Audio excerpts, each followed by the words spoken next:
Welcome here to a very special wake-up call with Dan Tortora, Florida in Focus series, as the Cafe Cubal Studios is on the road, and all week long I'm wearing the proper attire. So I got my Darkwing Duck shirt on, and the reason why I have this is because, number one, I'm a huge fan of Darkwing Duck. Number two, my good friend and here with me today, Dale Shackleford, is a cartoon fan, so I knew that he would appreciate the sentiment.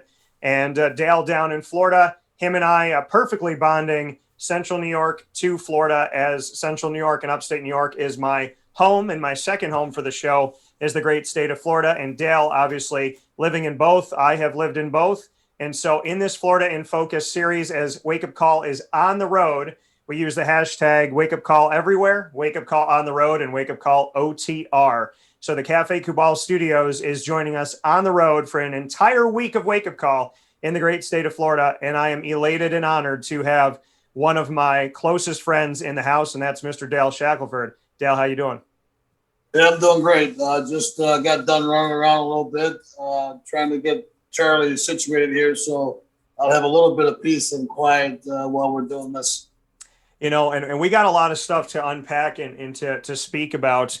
But I know, obviously you're connected to basketball, but how involved are you with the football world? Because the week that we're talking here is the week of the NFL draft. I did my first mock draft that we were able to share this week in our Florida in Focus series, and pick the entire round from 1 to 32, and everybody see my picks as they go through. So I love the NFL draft. I love simulating it. How involved do you get in it? Are you a fan? Well, I'm a fan of the draft, but I don't get too involved in who's going where and what teams need. I'm a big Jets fan, so after getting rid of Sam Darnold, I just hope our quarterback move is a good one, and we can build from there. Sam Darnold, 3 seasons, he was still in his rookie contract. Did they do the right thing with him or no? Well, I mean, you can't say it's the right thing or the wrong thing. I mean, you have to do what's best for the individual, hopefully. And as well as I know, the organization is going to do what they feel is best for them. If it's saving money in the cap, or if it's, moving up in the draft to try to get a better player. That's how organizations are. And I think a lot of football players today, and athletes in general, on the professional side, they understand that it's a business. And if it's a business that's going to benefit you, then it's great. If it's a business that's going to hurt you, then you have to accept it and move on. Mark Sanchez, in my coverage of the Jets, I got to spend a lot of time with them, pretty much almost the entire time they were in SUNY Cortland, and spend time with Rex Ryan and Tebow and everybody that came through there. Mark Sanchez, to me, was mishandled in the fact that they really didn't give him a strong running back, or, I mean, it was Thomas Jones at the time. There was an ego. And, I think the guys that he had, they took the receivers away from his best receiver was tight end Dustin Keller. They took him away. I think Mark Sanchez became a scapegoat, but he really didn't have the personnel around him, skill guys wise, to be successful. And then I fast forward to Sam Darnold, and it's the same thing. He didn't have a running back. I mean, Le'Veon Bell kind of showed his cards in Pittsburgh, that I said we're going to find out really quick if Pittsburgh was the problem or if Le'Veon Bell was the problem. Obviously, Bell was the problem because Pittsburgh went on without him totally fine, and the Jets continued to lose. And Quincy Enunwa and Robbie Anderson were the 2 best receivers for Sam Darnold, and they let both of them go. So, as a Jets fan, do you feel that Mark Sanchez and Sam Darnold were the sacrificial lambs on teams where they were kind of held accountable for all the mistakes, but they weren't really given the weapons? Well, I think so. They didn't get a fair shake, but I'm going to put the blame on the coaches. I wasn't a big fan of Rex Ryan. I'm not a big fan of Adams, who had Adam Gates. I don't think these guys are great player coaches, and I don't feel that they give the guys enough around them to be successful. And that's where coaching comes in. That's where coaching has to make adjustments to help your star players thrive. And I think that's been the problem with the Jets over the years, that the coaches just haven't given them enough to work with. Yeah, and how long have you been a Jets fan? I've been a Jet fan all my life, but it's a situation where sometimes I pay attention to them and sometimes I don't. You're probably better off if you don't right now. Well, yeah, frustrated as a diehard fan. I just gotta take my bumps and bruises and keep moving on. So you've been a fan your whole life.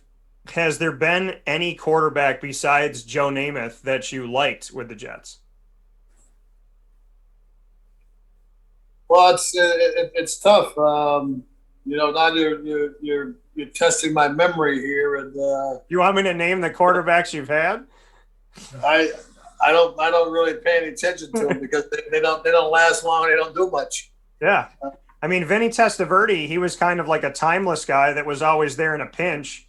But, I mean, when we look at the Jets quarterback history, just to paint a little picture for you here, Dale, these are the names. Let's see how many of them you know.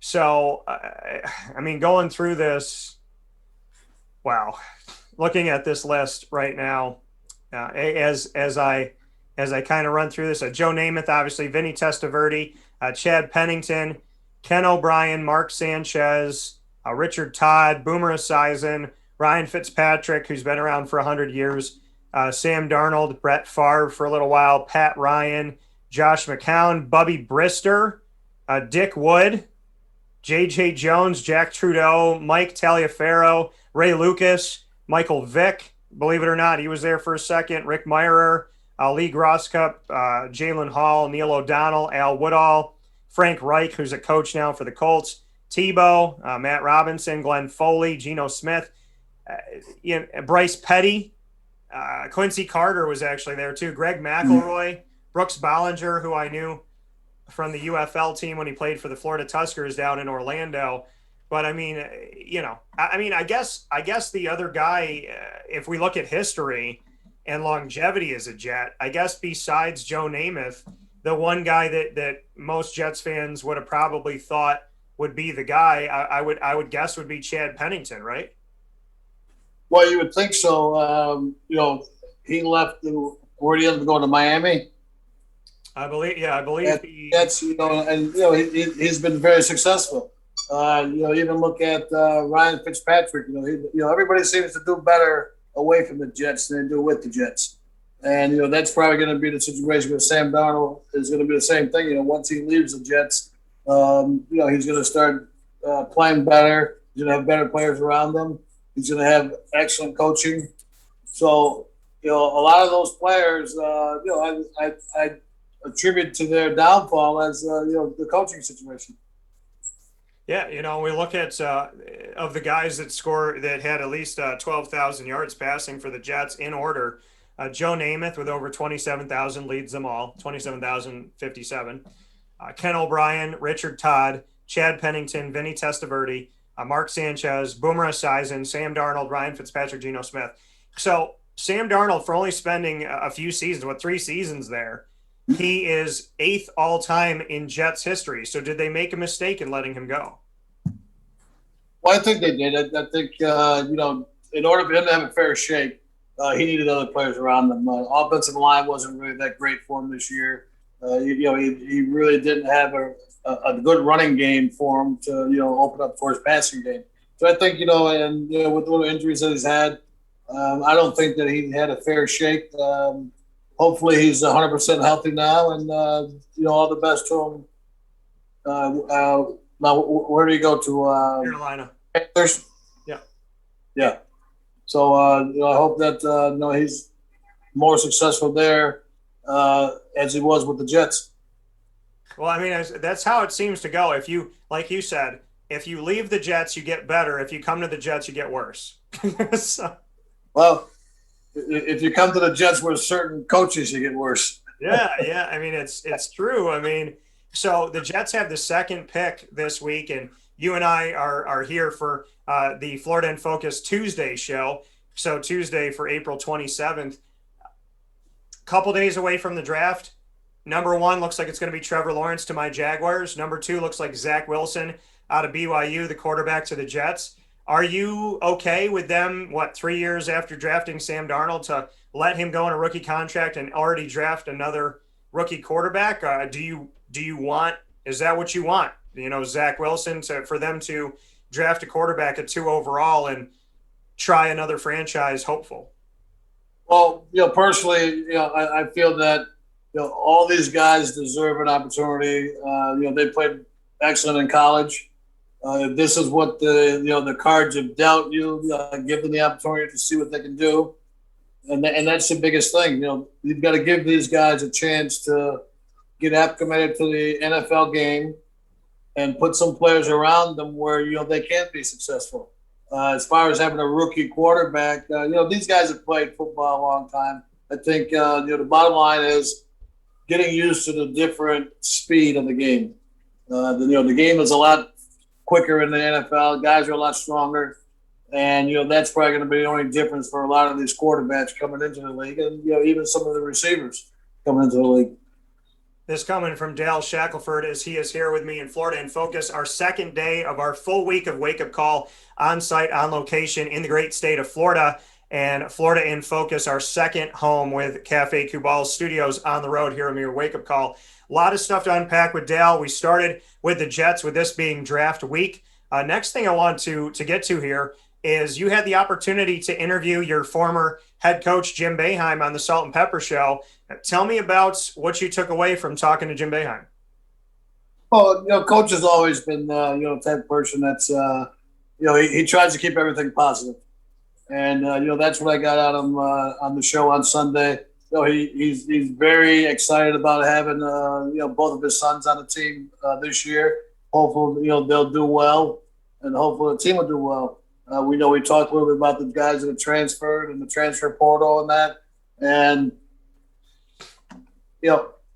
sometimes players feel that, it's better somewhere else or get more time somewhere else. Are you going to get the same type of coaching? Who knows? Some players aren't used to the discipline. I remember years ago, Boeheim making a statement to the effect that a player's mother came up to him and says, "Why are you always yelling at my son?" And he says, "Well, because you never do." So, these kids are looking for something better somewhere else. And guess what? They're entitled to that. Yeah.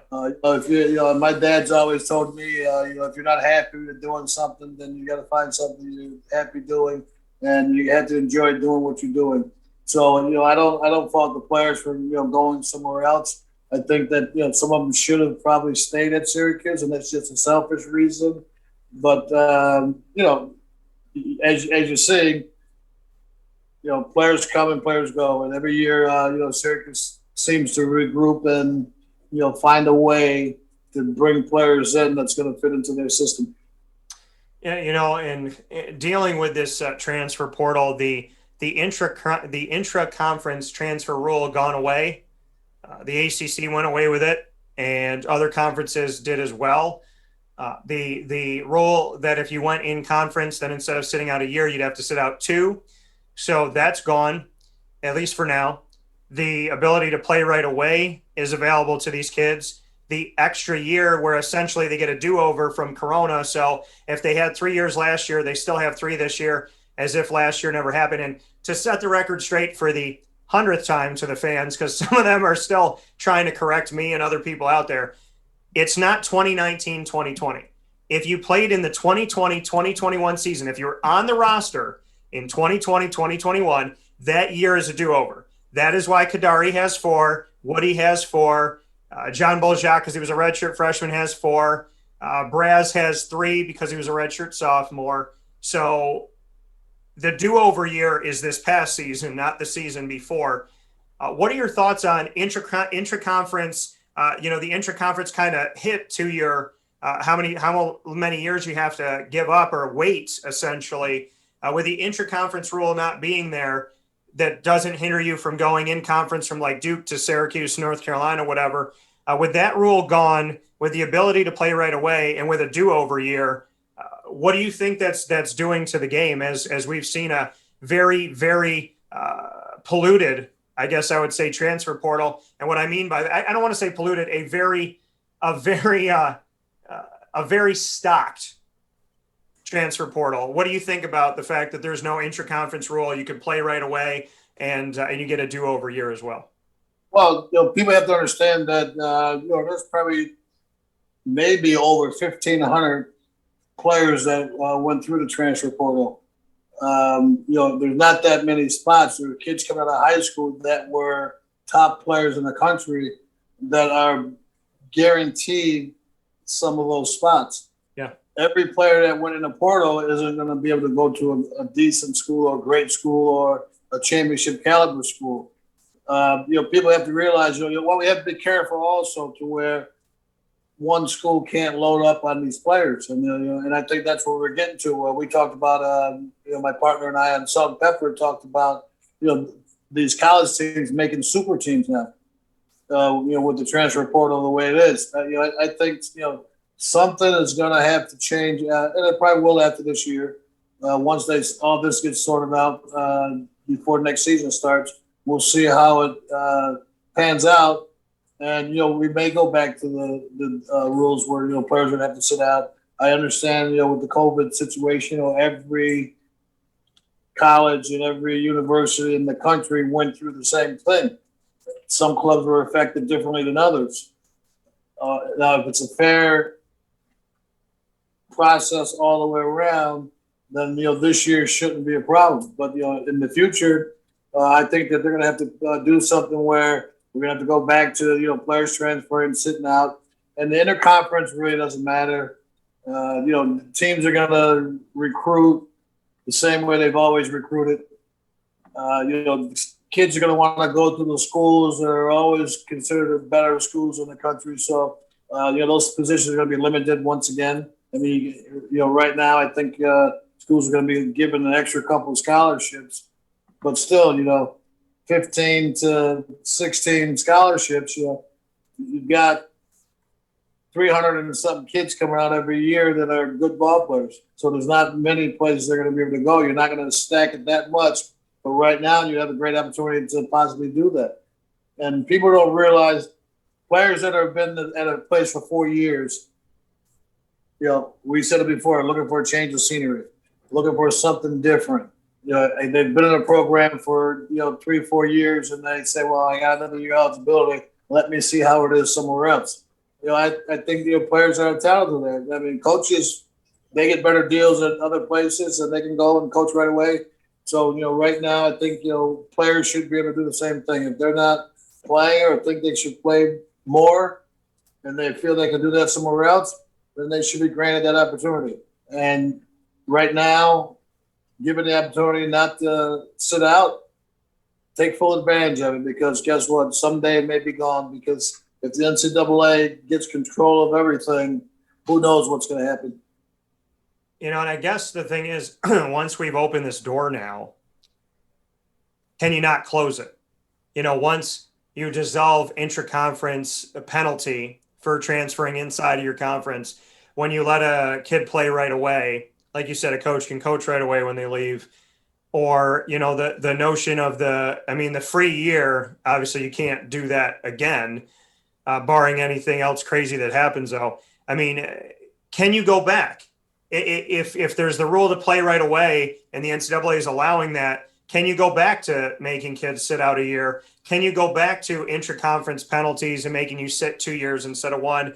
Now that they've opened the door, do you think the NCAA can shut that door after this year and say, hey, we did this because, we wanted to extend an olive branch during a really tough pandemic, a really tough time? Can they go back? Or is this precedent a dangerous one where, athletes could turn around and say, you know what, if I have to sit out 2 years, or if I got to do this or I got to do that, I'm going to the G League or whatever. I mean, are we in a slippery slope now that the rules have changed for this coming season? Well, I don't think they can go back. As you just stated, it's not going to be fair to players. It's not going to be fair to incoming freshmen to say, okay, somebody is going to transfer here and they're going to play. So now you're gearing yourself to be in a competitive situation, and then all of a sudden, you're taken out of that situation. I think players right now should take advantage of this opportunity. I feel the NCAA should leave well enough alone. If it's going to be this way, then it's got to continue to be this way. It can't flip-flop every year, every other year, every 5 years. We've got to have some type of consistency with how we run collegiate athletics. And in order to do that, we have to really study and see how, this next year pans out. Yeah, and it's going to be interesting. Syracuse last year lost a bunch of players. This year, again, it's happened to Syracuse men's basketball. So to take a look at that, seeing that Syracuse, I mean, here and there they lost the B.J. Johnsons and the Caleb Josephs and whatnot. But, last season they lost Howard Washington Jr., who never really seemed to have a spot. They lost Jalen Carey, who I feel from the moment he got in, I was surprised he stayed after his first year because it seemed like he wasn't going to have an opportunity. I mean, it honestly seemed like he was a forgotten man already and that it just didn't click.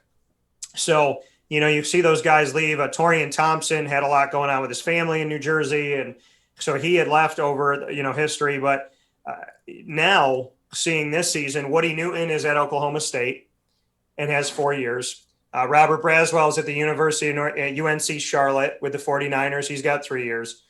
We know that John Bolzak is still out there looking, and the other name, Kadari Richmond's at Seton Hall. What is your thought on the fact that Syracuse has lost those 4 gentlemen, and what's your reaction to each of them leaving? Surprises, non-surprises? What do you think? Well, I'm not inside to see what's going on in practice and whatnot, but I think that as I said before, Tony Bruin hit it on the head. And it's not just at Syracuse, but at other places. You go to a school for the atmosphere, the camaraderie with other students, camaraderie with your teammates, and all that was taken away from you. So you missed that, and now you decide that okay, well maybe somewhere else is going to be better for me, more comfortable for me. Maybe I'll get more playing time. I've always been against guys coming in that were transfers coming into Syracuse and that. My whole thing is when you come to Syracuse, you got to be 100% with Syracuse. Don't tell me what you did at the other school. Worry about what we're going to do here at Syracuse. So, yeah, we came in and guys that I played with, we stayed and we fought, every day for playing time with each other. We competed with each other. Sometimes I think that kids today don't like to compete. They want to be given the opportunity to play because they've come through programs that they didn't have to compete. They didn't have to fight. All they had to do was use their natural ability, and they were there. Coach Boeheim and I talked the other day. I had great high school coaching. I had a great 7th and 8th grade coach. He taught me the art of rebounding and the aggressiveness of rebounding. 7th and 8th grade, I was told to let all my other teammates shoot, and I just go get the offensive rebounds if they miss a shot. And I averaged 30-plus points a game in 8th grade by doing that. In high school, our coaches were very, very tough on us defensively, show you how to set screens, taught you how to box out, did all the fundamentals. A lot of these kids aren't getting that right now in schools. And their respective high schools, even in the prep schools, they're just out to win. And the kids aren't really learning any of the fundamentals of the game. So when you're in a situation like that, you go to a university and the coaches are trying to get you to understand the game and how to play the game the way they want you to play, or the right way to play. Some players can't handle it, so they think the best way is to go somewhere else. And some gets lost in the shuffle, and some end up playing better and getting more time and becoming stars. So it's a tricky situation. I believe if I had a child that was in college sports and they decided they were going to a certain school, then guess what? You're going to stay there and you're going to finish it up. You're not going to jump from school to school because you're not happy with what's going on. If you're not happy with what's going on, then work hard and make a difference for yourself. If not getting more playing time, at least getting the knowledge and understanding of the game and finishing your education at one institution. Yeah, it's so much easier now to make the jump, and it became easier over the last few years, but now it's extremely easy. I mean, it's essentially collegiate athletics free agency. As a former player in college athletics, what do you like, not like about the fact that we're essentially, I mean, the players aren't paid, but it has become free agency. If you commit to a school and you sign with a school and you go there for a year and you don't like it, you can leave that school as if you were almost never there.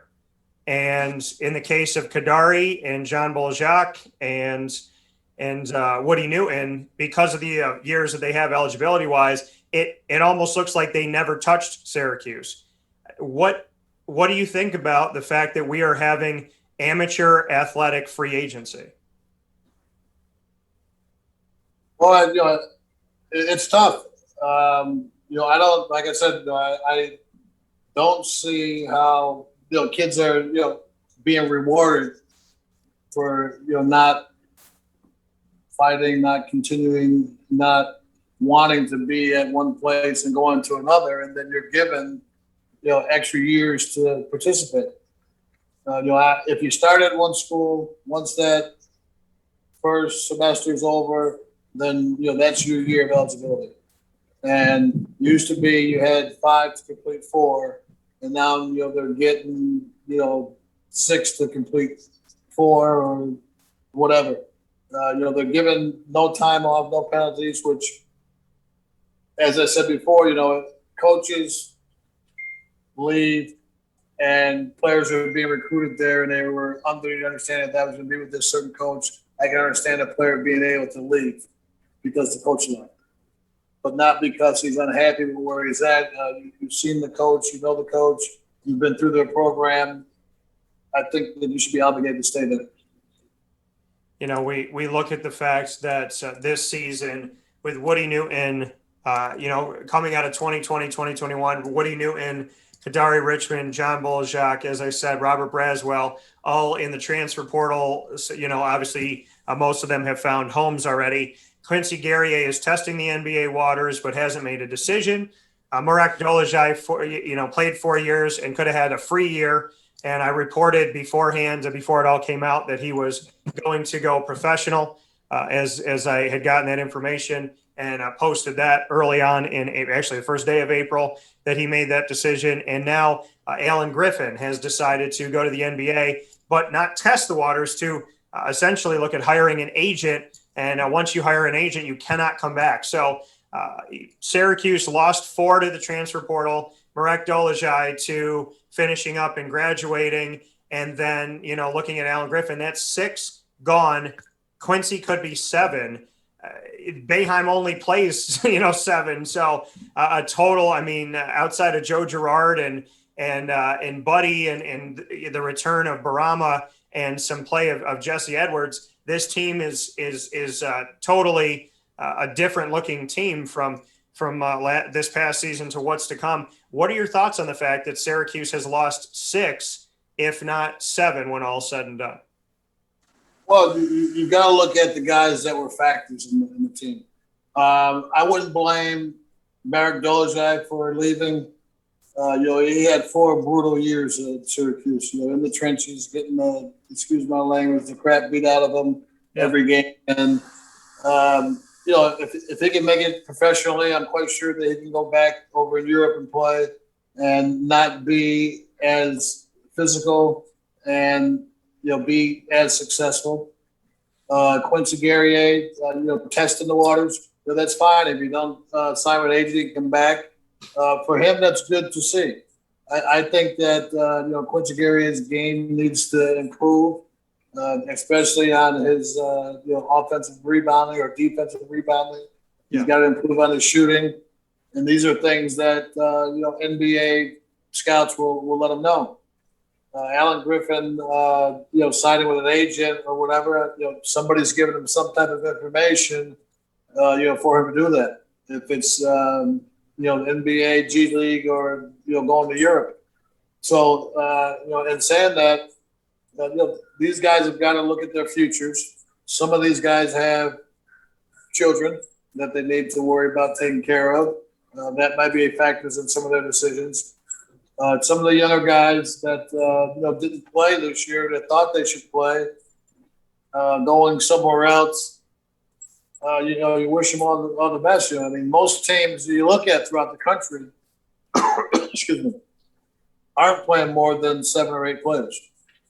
So they can't say that at Syracuse, they're only playing 7, 8 players, and you're going to go somewhere else, and it's going to be any different.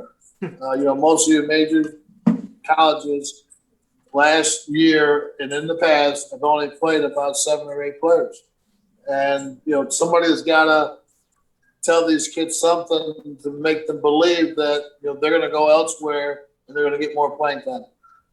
And we got to be careful with that because coaches will tell you a lot of things, and you better make sure that you're able to go out there and prove that you deserve that playing time, or you're going to be in the same situation all over again.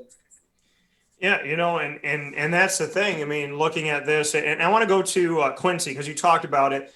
His rebounding. We know that he can be a double-double guy, but it's not consistent. We know that during the season he was effective, but in the postseason, I kind of liken the postseason to one of the plays that I think really kind of put together the motif of what I saw from him. Kind of the theme of him is that he caught the ball in one of the games in the postseason, I think in the NCAA tournament, and he was on the 3-point line in between the corner and in the kind of right elbow, whatnot. And when he was up there in that region, he caught the ball. His defender came on, and he kind of just with the ball and then passed it off. He didn't go to the basket. He didn't look for his shot. He didn't make a move. And so, I mean, we see the Quincy that his body type. I mean, he looks like O'Shea, but maybe a little bigger. He came in looking very athletic. He's got the muscle. I think that's there. His shot is not consistent. His rebounding, like you said, is not consistent. The double-double is not consistent. And as strong as he played at times, when he went after guys and he muscled in against North Carolina, whoever it may be, when he put his body up there and he commanded himself, I think he earned respect. But he didn't attack all the time. He attacked sometimes. And again, in the postseason, for whatever reason, he looked like he was startled or nervous. And I like Quincy. I like all the guys, and I respect them all. And if I was Quincy's dad, I would say, hey, listen, you got some stuff that's good, but you need to work on everything. And, I mean, it's the same thing with O'Shea. I didn't think O'Shea was ready, but he went to test the waters, and he heard enough good information. And now he's signed with the Pacers, and he played for my Raptors for a while, and now he's signed with the Pacers for a few years, and I hope it pans out because I love O'Shea and love all the guys. I look at Quincy and I say he doesn't have his identity. And I said the same thing about Dante Green. I said when Dante went to the NBA, he didn't know who he was.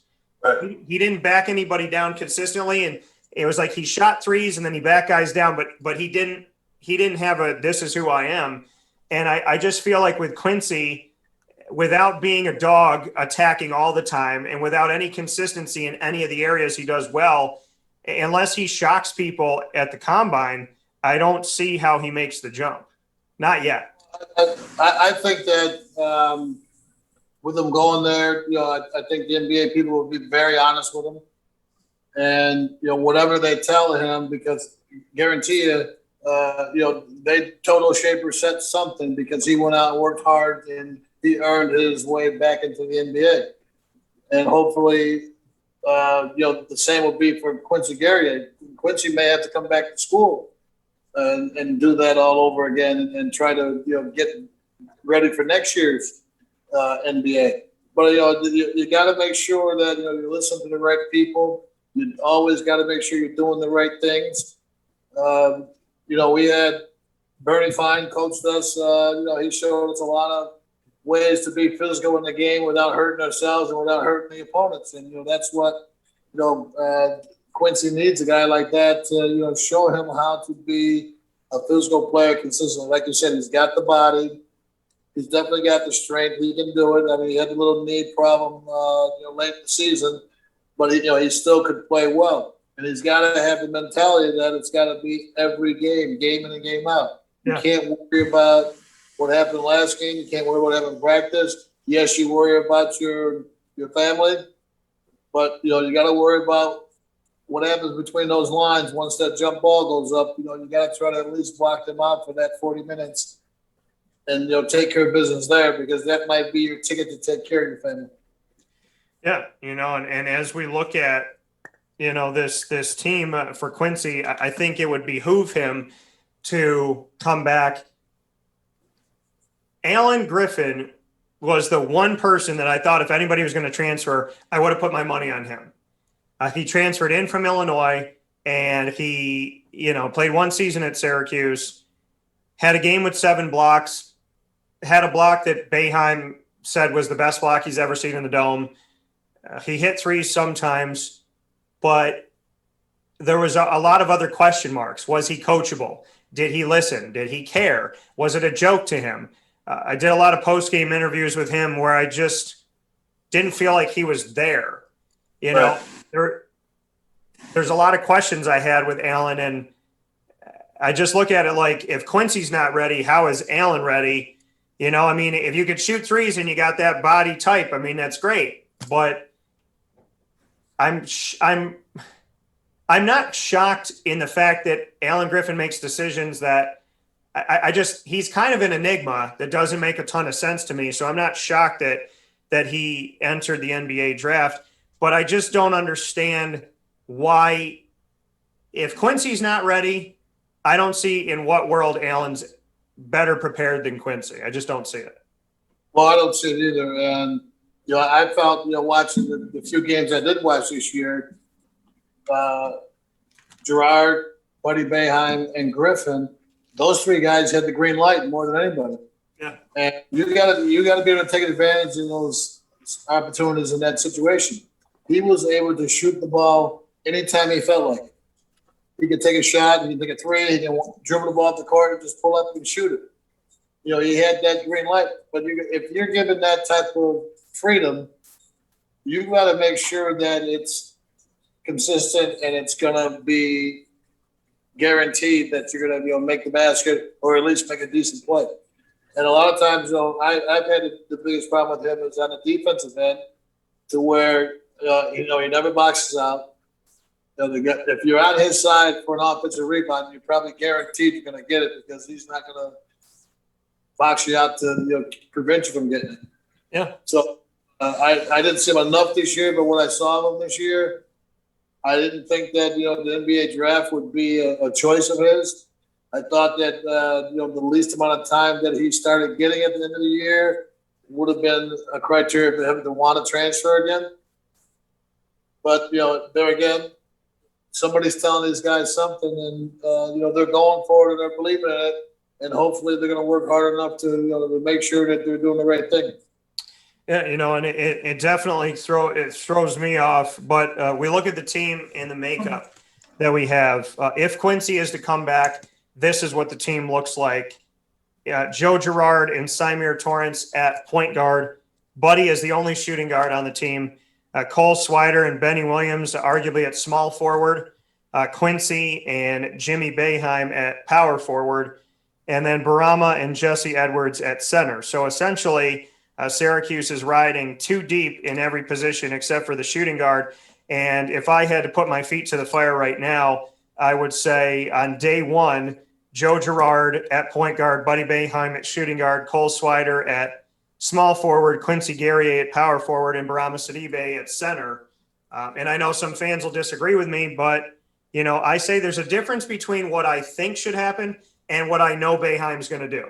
And I feel like I've been able to understand Jim Boeheim over the years, and from talking with him and interviewing him and being around the program as much as I have, I feel that, whether or not I agree with certain things, I think Joe's your point guard, according to Jim. And I think Buddy's your point guard or your shooting guard. Cole, some people don't think Cole's going to see the court. Spent 3 years under Jay Wright at Villanova. I think that he'll be the guy that starts there, because I don't, people forget Boeheim doesn't like to start freshmen. So if he doesn't have to start Benny, he's not gonna, even if it's for the first 10 games, he's just not somebody to throw a freshman out there right away if he doesn't have to. And then if Quincy comes back, and then Barama, barring any injury, God willing he doesn't, I love Barama, even though Jesse is serviceable and I think he can get light years better, Barama's going to be the guy. So do you agree or disagree that Joe Girard, Buddy Boeheim, Cole Swider, Quincy, Guerrier, and Boeheims Sidibe will be the starters in the first game? If everybody stays healthy and Joe Girard doesn't get on Coach Boeheim's bad side between now and next season, Yeah. I think that's a fair assessment.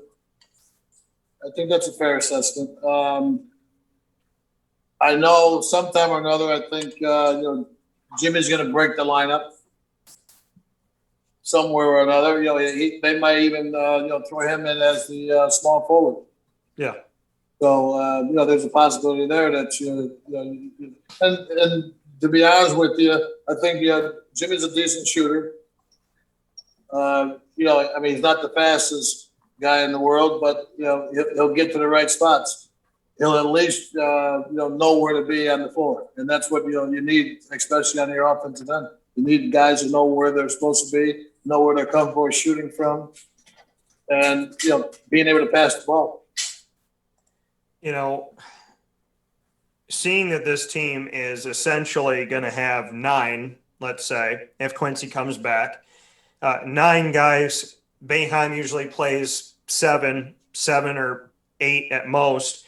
I would imagine Symir Torrance is going to get, 10 minutes a game, let's say. He'll spell Joe Girard, especially if Joe's having trouble there shooting and whatnot. Jimmy's obviously going to play. Jesse Edwards, I think, is going to get 13 minutes, at least to start off. Maybe could earn some more as the season goes on. And we'll see what they allow Benny. And I know a lot of people are talking about Benny, 4-star, 5-star, whatever. Again, if you look at Boeheim's track record, he doesn't play freshmen. If he doesn't have to, he doesn't do it. And I feel like, in his mind, they're not ready. Frank Anselem, as he said repeatedly, he wasn't ready. John Boljak wasn't ready. He just didn't think Jesse Edwards was ready. So I see Symir coming off the bench. I see Jesse and Jimmy and then Benny at some point here. But that's how I see it going. What do you think about the makeup of this team? From the shooting guard situation, it's Buddy or bust. Do you think Symir, Jesse, Jimmy, and Benny will get time? Do you think Benny's not going to get much time in the beginning? How do you view it?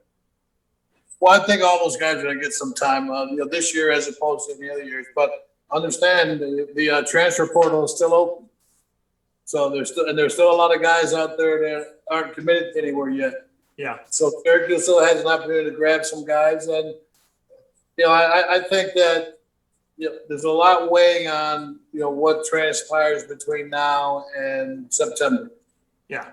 And Sidibe's always been okay until the season starts, and then he tends to have the nagging knee injuries or whatever, and that what hurts him. I think that. Jesse Edwards, I think Edwards is going to come back a whole different person after the nice little run he had in the season. I think defensively he was a great threat to opposing teams. He's got to learn to stay out of foul trouble. He's got to learn how to play defense, moving his feet and not reaching his hands out and grabbing the person and then trying to adjust his feet. And that comes with work. And I think this year is going to be a year that Jesse proves that he needs more than, or he's going to get more than 50% of the time this year. Boeheims coming back. Thoughts on? I'm not surprised because he's had leg issues his entire career. I love Boeheims. I have a great relationship with Boeheims, and he means so much to me. I want him to do nothing but succeed. What are your thoughts on Boeheims? I'm not surprised he's back because he really had no season last season, and he's been through these leg problems before. But what are your thoughts on him coming back? Well, I hopefully he's making the right decision. That he's not going to put himself in a situation where he's going to have a permanent injury, or put himself in a situation where he's going to try to overdo it because he feels that he hasn't done enough in the 4 years that he's been there. And that's where he's got to be careful of. Don't overdo it. Do anything and everything you can do that is in your best interest. That's going to be easy for you. don't overexert yourself. If you can't do it, then you're gonna have to take a step back. He doesn't have anything to prove to anybody but himself. And at the end of the day, you look yourself in the mirror. As long as he knows that he's giving 100% effort, regardless of the outcome, that's all that matters.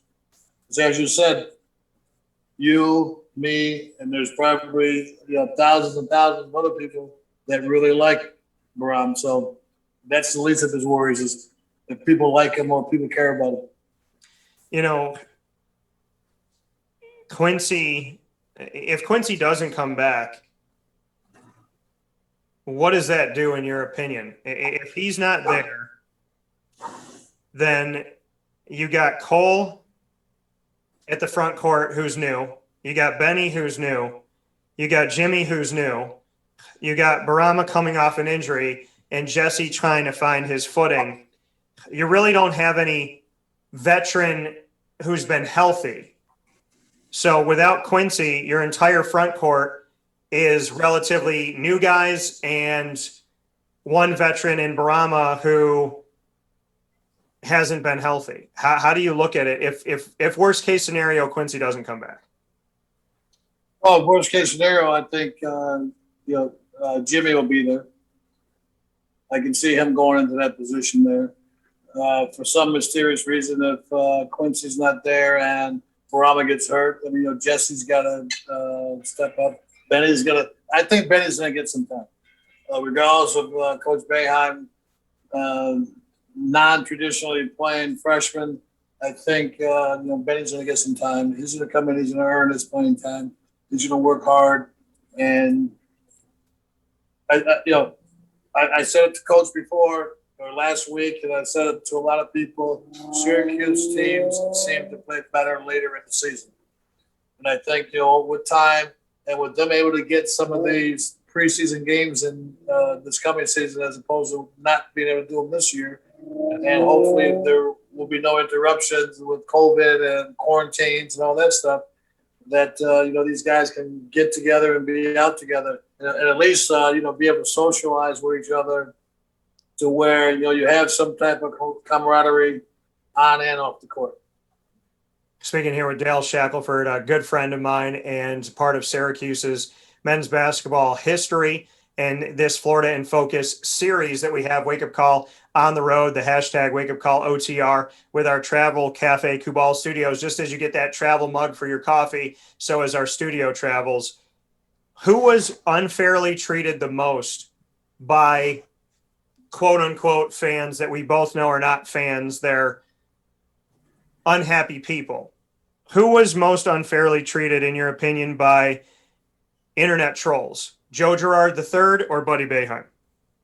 I think Joe Girard was. He came in with a lot of accolades in a situation where, he became the number one leading scorer in New York State. Unfortunately for a lot of these guys, it's like with Trevor Cooney, everybody thinks that these guys are coming in to replace Jerry McNamara, and there's no replacement of that.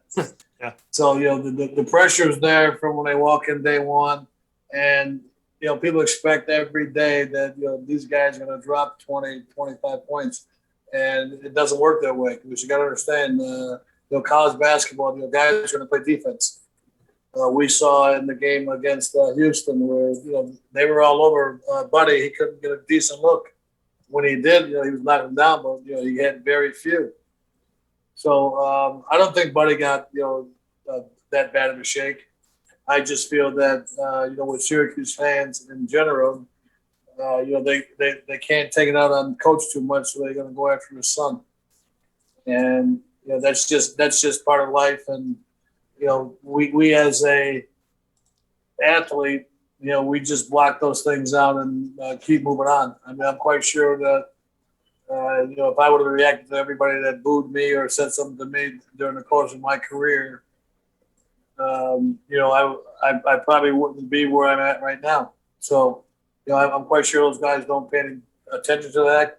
We don't have the social media we didn't have the social media like they do now.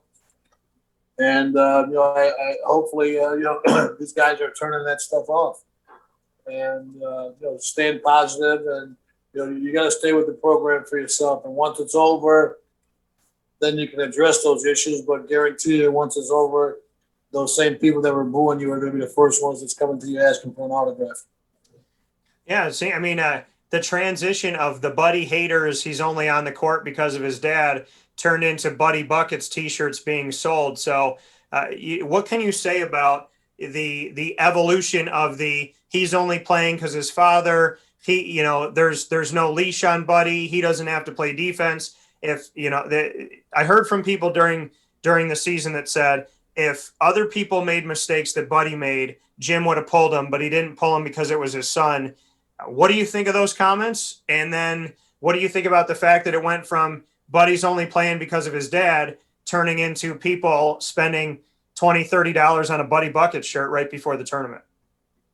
Well, I mean, if people go back in history, the same thing happened when, Boeheim's first son, Roosevelt Bowie, played. Roosevelt makes a mistake and he never takes him out of the game. He always blamed Danny Shays for the mistakes. So that's nothing new.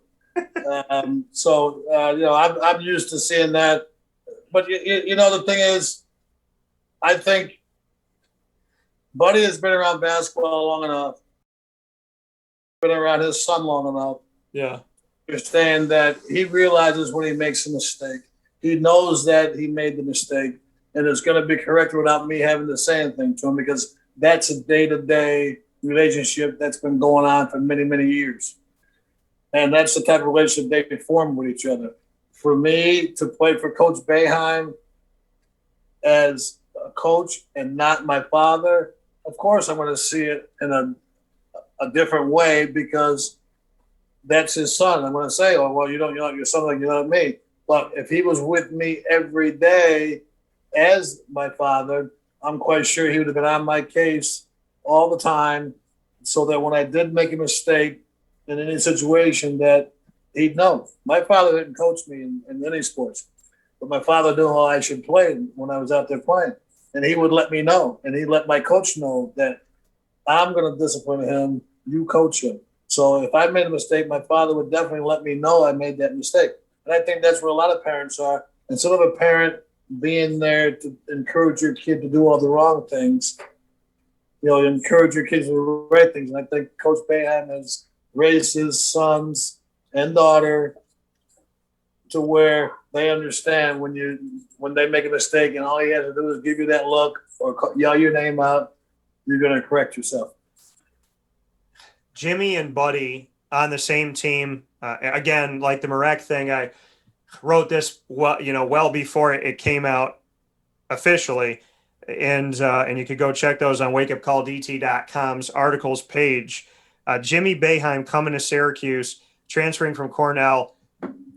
It's a thought. It was something that was, on all of our minds, your mind, my mind, that this could happen. What do you think of the fact that it is, and somebody told me I got to copyright this, but the hashtag Boeheim cubed. What are your thoughts on the fact that, Jim Boeheim, Jimmy Boeheim, and Buddy Boeheim are all going to be on the floor? Literally on the floor. Jim will be standing on it in some respects, but they're all going to be on the same team at Syracuse. The Boeheims, which are a well-recognizable family in Syracuse, New York, will now, three of them, be together on a team. What are your thoughts on that first? And then when you talk to Jim Boeheim about it specifically, what did he say? Well, my thoughts is that, it's another chapter in the history of Syracuse basketball, and it's a good chapter. I think it's a great opportunity for people to see how well of a coach that Coach Boeheim is and how well that his kids have picked up his knowledge of the game. And Coach feels great about it. He's looking forward to it. It's a thing where every parent wishes they were possibly in that same situation. He says he thinks about it. He's gonna embrace doing it. He's looking forward to doing it, and it's going to be. I think it's going to be a good for Syracuse University's basketball. If fans boo or media attacks Jimmy or Buddy, what do you expect? How do you anticipate Boeheim responding? Well, I mean, Boeheim is not a great fan of the media anyway. So, he's used to, the criticism one way or the other. Any parent is going to always try to protect their children, regardless of what situation it is. And, I feel that, he would be Jim Boeheim. He will, you attack his children, he's going to attack you. And he'll tell you straight out, attack me, don't attack my kids. And that's the way it should be. Don't go after the kids, go after the coach, because he's the one that's making those decisions. And he's the one that's doing the substituting and the starting and whatever. So, you go after the coach. You don't go after the kids. Yes. Did you talk with Jim about retirement? He'll be around 78, 79 when Buddy and Jimmy can essentially be done.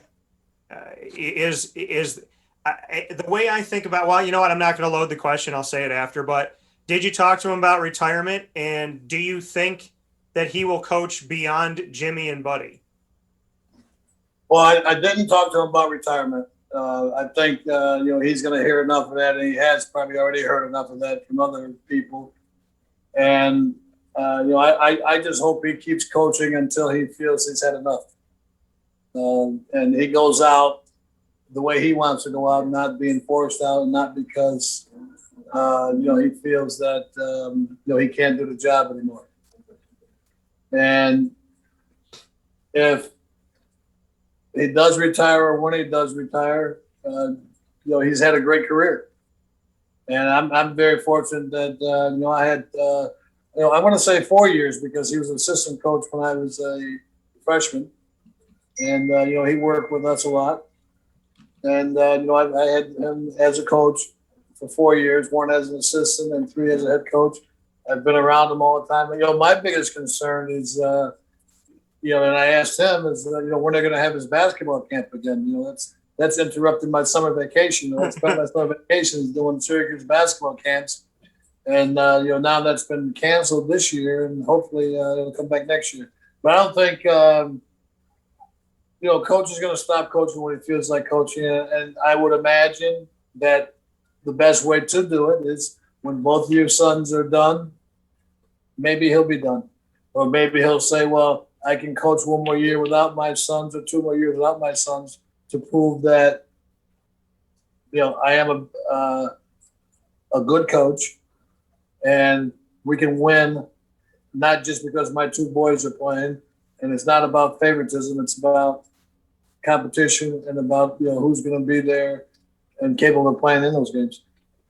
He's got 1,083 total wins out of 1,492 games. It's a 72.6% winning percentage. His 70% or more winning percentage has been there for a while. I say 1,083 because, as you and I talked about years ago, you cannot erase history. And the NCAA says he has 982 wins, not 1,083, but they didn't take away any of his losses. And you were the first person to say to me, if the games don't count, then the losses don't count. But they took away the wins, but then said that the losses still happen. So they gave him a 0% winning percentage for a bunch of seasons there. And if he went 31-4, it was 0-4. So, I mean, to go back to that, how do you erase history, first and foremost? And then secondly, how do you erase only the wins but not the losses? If the whole point of the NCAA is to say these guys were ineligible so the games don't count, then none of the losses count either.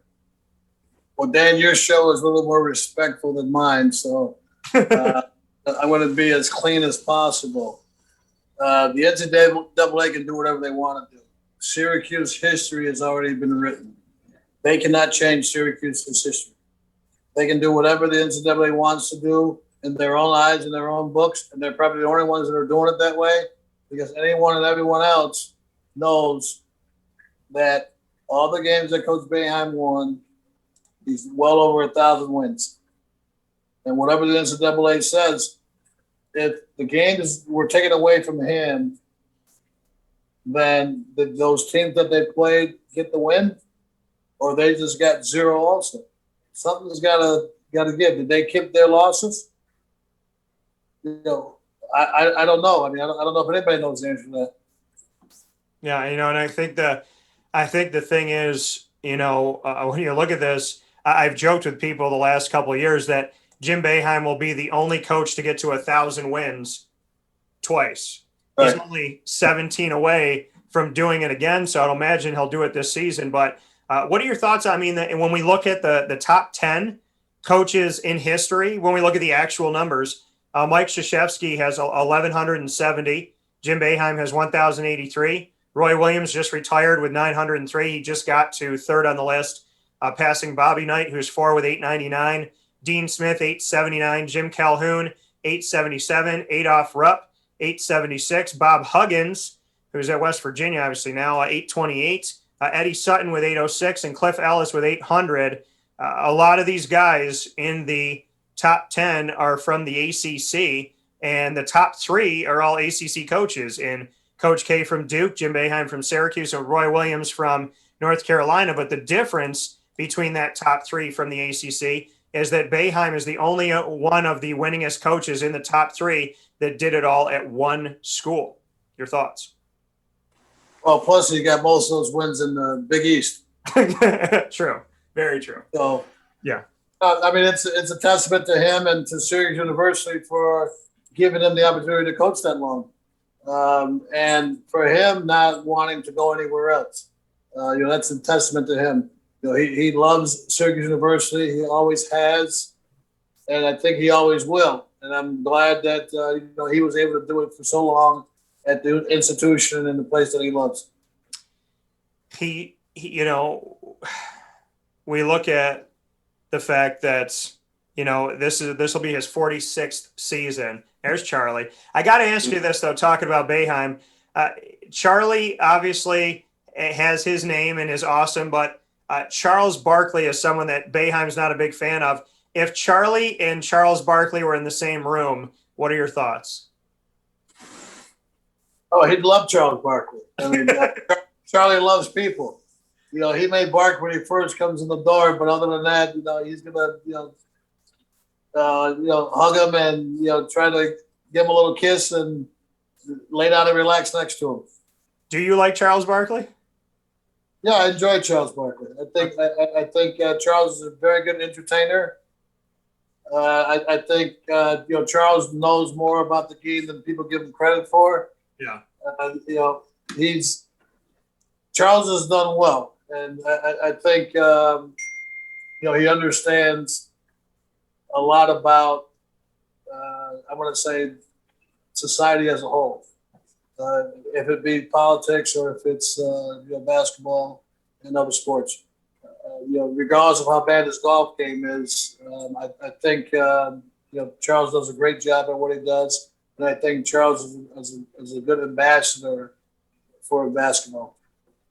Charles Barkley, Jim Boeheim, yourself, members of the sports world that speak their minds, don't look at being politically correct, just focus on what they believe in a world that picks apart every single word you say, and, but, the, what, like every little, the comma, the period, the exclamation point, the question mark. What makes you continue to be exactly who you are, whether it's politically correct or not? My father. My father makes me be the way I am. He's always said that, everybody isn't always right. But if you believe in something and you feel that you're right, then you got to stick to your guns. And don't be afraid to say what's on your mind. Unless it's in a relationship with your girlfriend, then you don't want her to hit you in the head with a frying pan or something. But other than that, my feeling is this. Because of sports and people paid their admission to come watch me play, you're entitled to your opinion. Right. But after that's over and, we're outside of that game, then I give you respect. Please give me respect. And, that's how it should be. Your biggest takeaway, going back to your conversation with Jim Boeheim, somebody who is who he is and asks for that, respect, hopefully.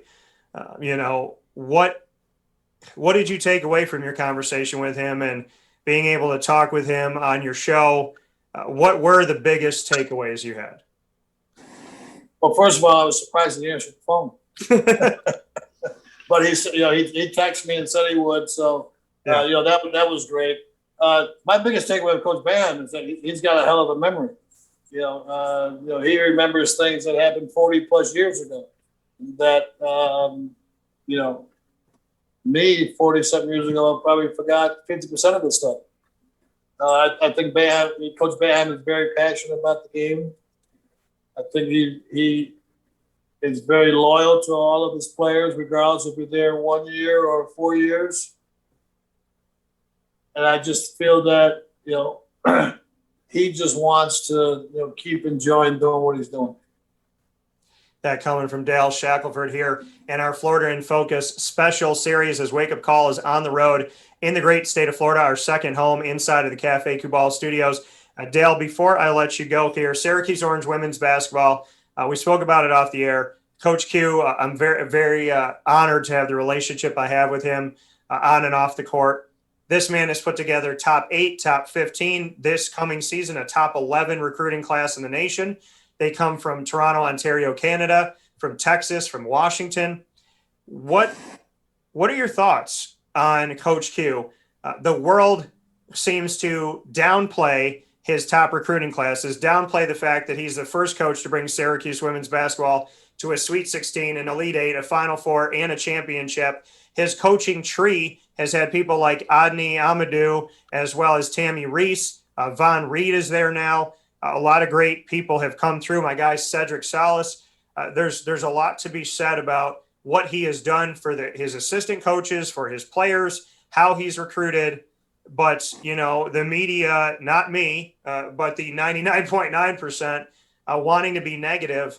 What are your thoughts about the fact that the world is spotlighting him, asking him what he did wrong, that all of these people are leaving, instead of looking at the fact that he's bringing in a top 11 recruiting class? He already anticipated 6 spots being open. And he, amidst all of this stuff going on with transfers, he's pretty much done with putting his team together for this season. Well, I think, first of all, I think Coach Q is a great coach. He's an even better person. He gives everybody a bit of his time. People have to realize, and I heard this from Coach Q early on, and Coach Boeheim. And people have to realize that the transfer portal isn't just players that have been with you for 1 year and they want to go somewhere else.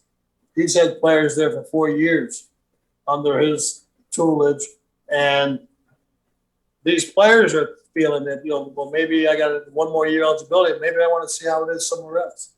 I spent 4 years with Coach Q. I spent 4 years at Syracuse. Maybe I like to see what it is to be somewhere else. Coach Q he disciplines his players. Either you follow the rules or you don't play, or you don't suit up. And some players can't handle that. Some people don't understand that. And as I always say before, we looking at it from the outside looking in, we don't know everything that goes on with his teams because we're on the outside looking at it. We only see the end result. And because the kid leaves doesn't mean it was a bad situation. Doesn't mean it was a bad coach. It means that somebody decided that they wanted a different opportunity, or somebody felt that it was better to be somewhere else. And there again, there's been coaches that have been nice. I was in a situation at Syracuse where players from the Final Four team the year before I was there got cut from the team because Roy Danforth brought in 3 freshmen in the same position. So, be honest, be fair. Well, I don't need you anymore. That's why you're not going to play. I want to play these 3 freshmen. Or you have to compete and earn your playing time. It's not going to be guaranteed for you every year. New people are going to come in all the time. You've got to be able to compete, and you've got to be able to be consistent in what you do. Coach Q runs into a lot of players in and out of the game. But Coach Q will also get in your face if you're doing things that you're not supposed to be doing. And, us on the outside looking in and just looking at the end result, if you don't have access to talk to him personally, then you shouldn't be able to make those comments, or you shouldn't make those comments.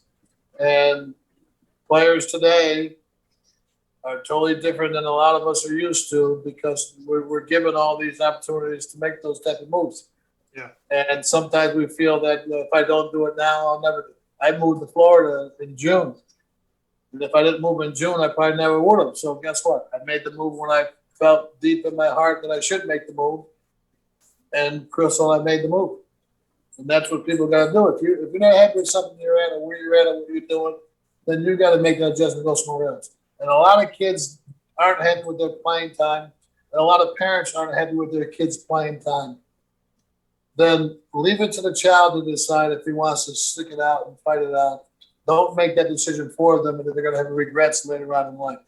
And I guarantee you, any one of those girls that left Syracuse's program, Coach Q was going to treat them just the same as he did when they were there playing for him. So don't judge the man because kids want to see other parts of the country. Judge the man on his success and his credibility to everybody. I love it. And I agree. That coming from Dale Shackleford. Dale, final piece, rapid fire.